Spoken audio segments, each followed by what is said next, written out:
All right, good morning, and we're live for this morning's discussion of Seinfeld, the Bizarro Jerry. So where's the group going to start this morning? Maybe we start with talking about Elaine and how she attempted to replace her friends and maybe more high-functioning versions of themselves, only to find out maybe she wasn't as high-functioning as they were. Right. So any parallel in psychiatry or psychology here? So and let me frame it this way too. Let's say a patient presents to you, her name is Elaine, with a chief complaint of depression. Okay. And after an initial psychiatric evaluation, you put together a biopsychosocial treatment plan that includes psychotherapy. And you were going to provide that psychotherapy. And in looking forward to your first session, you have the information contained in the Bizarro Jerry. So now let me re-ask the question. Any parallel, any meaning with regard to Elaine's interaction with her new cohort that might inform psychotherapy?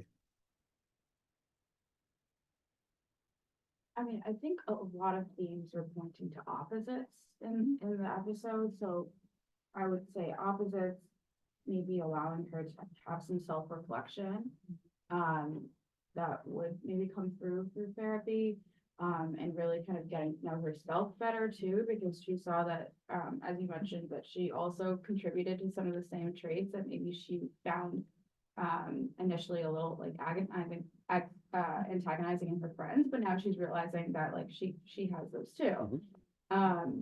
So that type of self-realization I think is a really important point. I think going off that too, it seems like she thought the issues were outside of her control.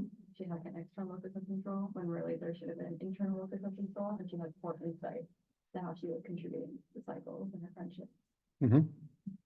I don't think there's any doubt that Elaine and all of the characters in this situational comedy have an external locus of control. Their self-worth is determined by others' opinions of them. They cannot walk into a room, have something said about them, and recognize and feel true feeling that they are still the same person, and that their self-value actually comes from within. That would be an internal locus of control, despite what people may think about you. Right? That's not the case here. It's not the case for her, not the case for Jerry, and it's not the case for George. I think Kramer's right on that borderline. What else is going on here? I heard the word opposites. I mean, clearly the Bizarro Jerry, the word Bizarro focuses on the opposite nature of all of her new friends. If you're looking at psychotherapy, how does this opposite theme play out, or how may this opposite theme play out? What do we think of when we think of someone who works in terms of their thoughts and therefore their feelings in binary opposites? Black and white things. Yeah.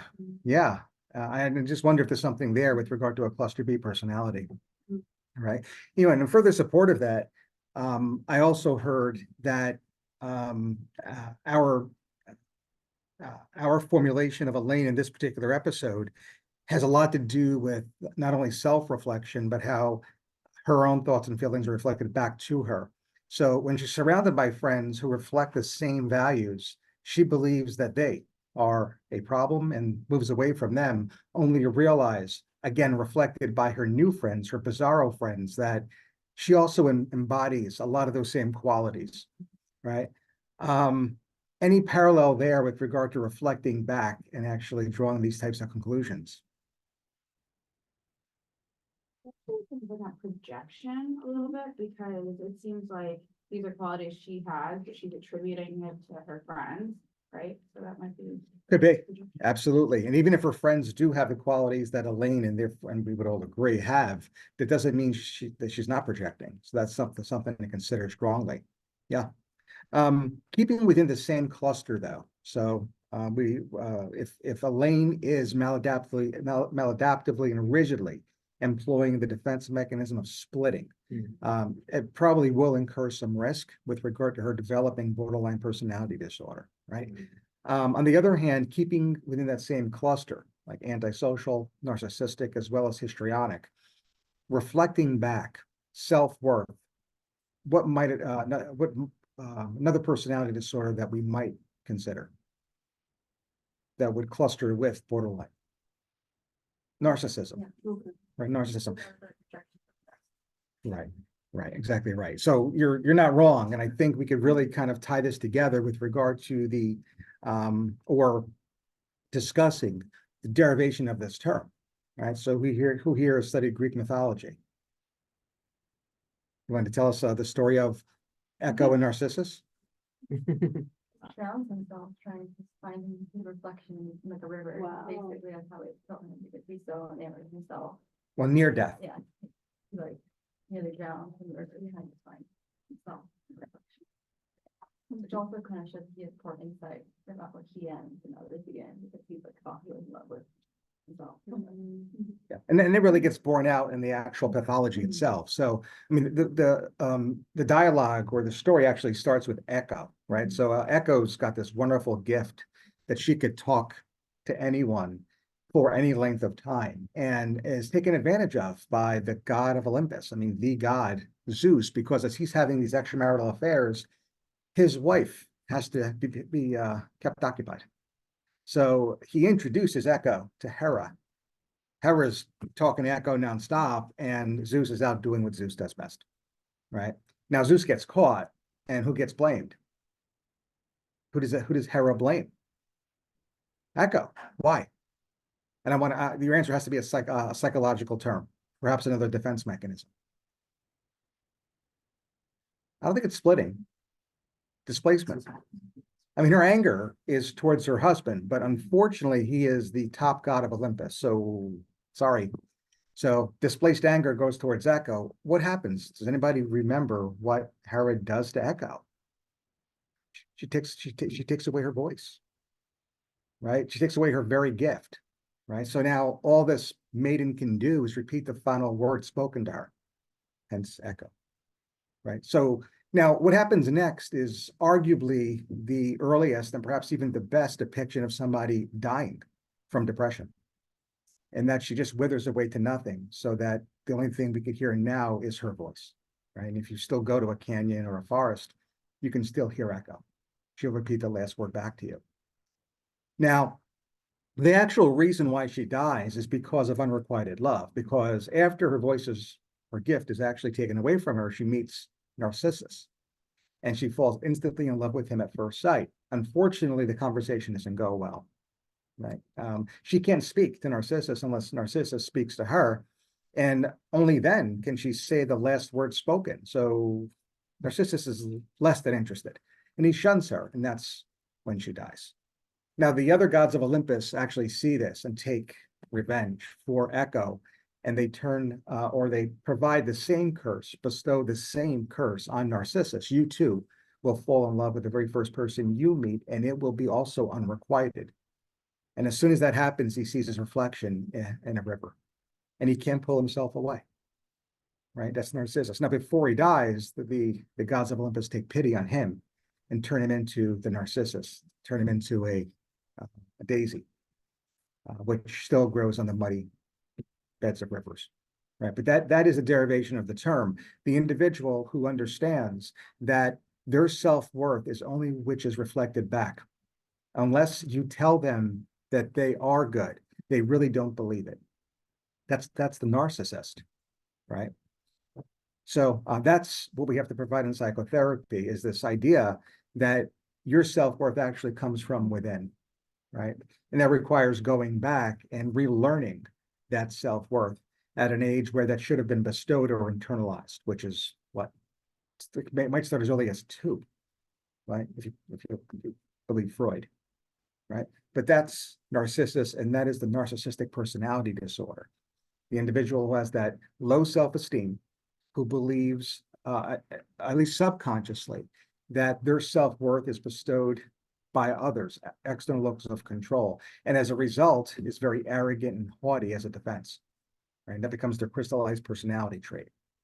Right? Not necessarily what's going on here with Elaine. She doesn't really come off as arrogant or haughty, but she's clustering. Right. So we have splitting, And we have that reflection of that need to be reflected back, in as much as she has this new cohort that fails to. Right. Any other observations with Elaine? Compared to her attachment style, because it seems not healthy. It doesn't seem like it would be, it's not like a adaptive attachment. It seems like, I think she kind of both like, I'm using a lot of terms right now, but she both like separates the people that she cares about and takes the people that she cares about. And that kind of a combined type of attachment. That Maher? Is that Margaret Maher? No, I'm brain injury now, but. We have to look Yeah, that up in terms, Attachment style? yeah, it was Horney, I think it is one. is it? Yeah. Yeah, okay, I'm spitballing here, so totally guessing. But I think you're right, and I think both of these ideas actually do merge, right? Bowlby, okay. Harry, Yeah. The good news is that if you gave me enough time, I definitely would have gotten that. The bad news is that if it was on a certifying multiple choice test, I'm not so sure. And the word I'm looking for was disorganized. She has like a very disorganized attachment style instead of a secure. So whether we actually come from the perspective of attachment and attachment theory, or from the Freudian sense of, or even Kohut with early childhood healthy narcissism, we're really getting back to very early childhood development, again, as early as perhaps age 2, right? So for those of you who have seen Seinfeld, what other information do we have that actually confirms this or supports this idea that Elaine may have been neglected at such a young age so as to develop these styles in terms of her attachment, in terms of her need to have what is good reflected back so that she believes it? No prior episodes. I mean, her father is very, very, very austere and strict, and is really devoid of really any emotion. And that could not have been healthy, especially when, and I'd have to look this up. And if I have time, when I have time, I will nerd out and look through all 9 seasons. I don't think there's a single mention of her mother ever, not even in a script, not even a reference to her mother. I know there's one where she's returning from St. Louis, having visited her sister. Her father's in at least 2 episodes. What? Yeah, it's one of the earlier episodes where she's returning from I think it's St. Louis. I might be making that up. But yeah, and that's the only reference to her sister that I'm aware of. But I don't think her mother's ever referenced in this. So with that absence of mom and with what we know about her dad, I mean, you could see where therapy might need to go back and work through. All right, 20 minutes after the hour, we got about 5 minutes left. Any other characters you want to discuss? I don't know if attachment theory is going to show up in a shelf exam. It might be fair game, but it's rare that I think you'll actually get theorists like that.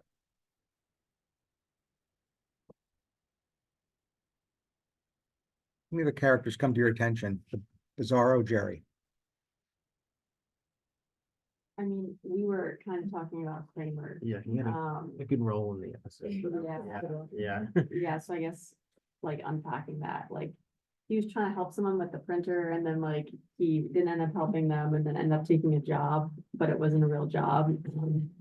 I don't know what we want to make of that. I mean, I just thought that was interesting for the episode. I'm not sure. Provide more detail when you say it wasn't a real job. Yeah, so he just started showing up at the office, like he didn't like get hired, right? Yeah. Yeah, I haven't watched Seinfeld, so I don't know a lot about his character, but is this like typical of Kramer? Yeah. Yeah, I think if you actually polled 1,000 people, I don't know if a single one would say no to that question. Yeah. So and we again, parallel clinical medicine, when we hear from family, for example, oh, this is who they are. The first thing that should come to mind is what?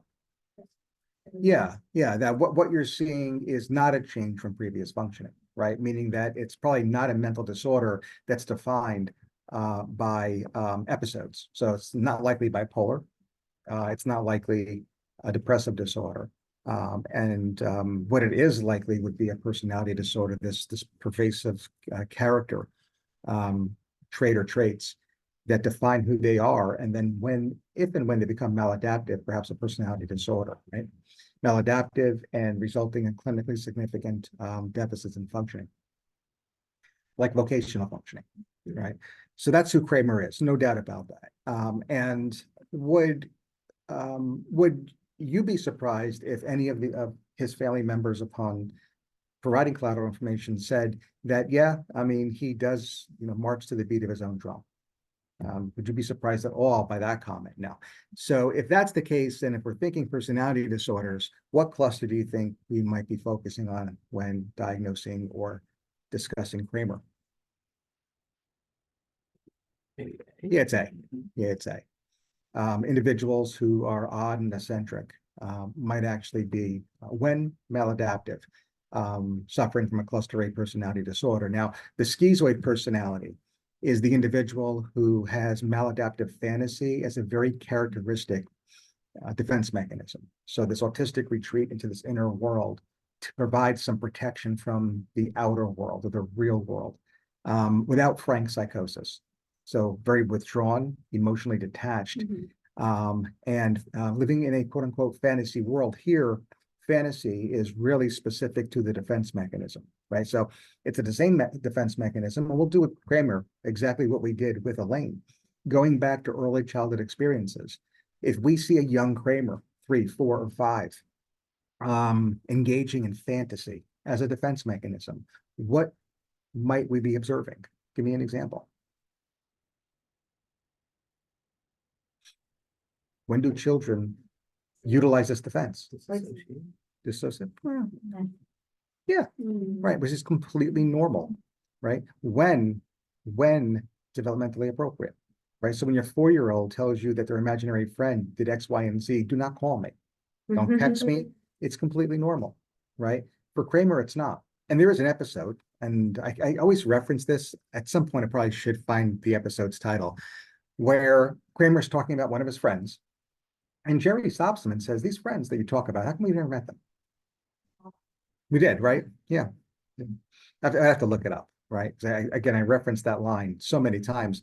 Is Kramer, or does Kramer have imaginary friends outside the context of normal development, right? Because he's in his 30s here, at least, right? And he still has imaginary friends, right? So this might be schizoid personality disorder. Now, if in addition to this, there are odd and eccentric behaviors with this emotional detachment, maybe even schizotypal personality disorder, right?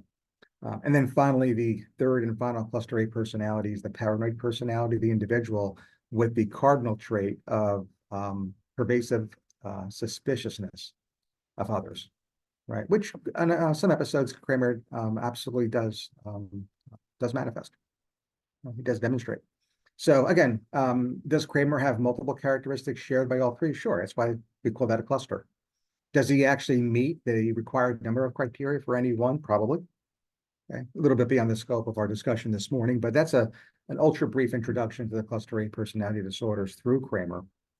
And again, we're probably looking back early childhood experiences and his struggling with fantasy play, and why that fantasy play went beyond 6, 7, or 8 years, and he still has imaginary friends. 25 minutes after the hour. Any final thoughts? Any final observations? The Bizarro Jerry. No, we're good. All right, we'll cut it here. For the interns on Zoom, we will log immediately back on for our morning rounds. See you then.